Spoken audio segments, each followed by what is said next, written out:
Romulo Mena grew up with a camera in his hand shooting extreme sports, and he was good at it. He broke into the video production industry as a videographer with a California news station. He gives God the credit for that opportunity. He unlocked the door for me to serve him in this way. And when he closed that door, he opened a bigger door for me to walk through. Romulo was confident that God would provide for him. The reason? He'd been practicing the principles of biblical giving he learned in church from his pastor. He came into the book of Malachi. He says, come, give me your 10.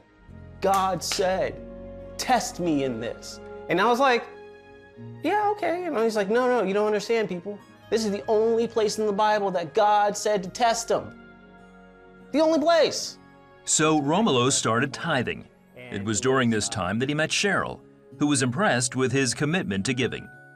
When I really started dating Romulo, I guess, is when I was like, you know what, Lord, I'm gonna start giving my 10%. I just really started trusting the Lord, and his family just really had an impact on my life.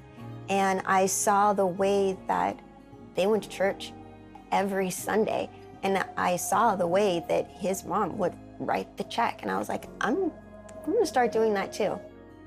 Romulo and Cheryl married.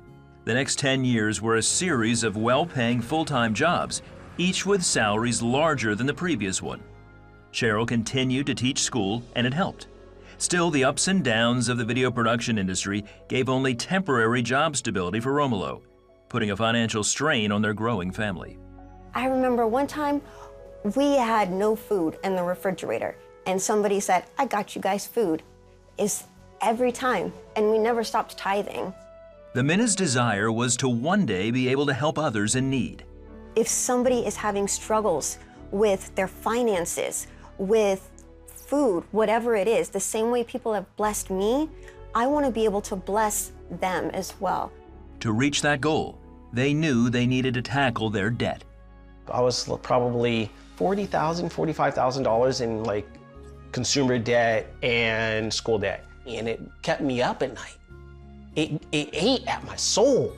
I grew up in a house full of debt. And before we got married, I told my husband, I was like, I have seen debt before, and I do not want to live in it. Cheryl was sensitive to that hard reality because of what happened to her parents' home. Our family lost the house. Like, I never want my family to experience that. The Menas buckled down on their spending. No coffee runs and no dining out, as they tore into their debt. In a year's time, God provided plenty of work, and they paid down all but $13,000 in school loans. We just killed debt after debt after debt.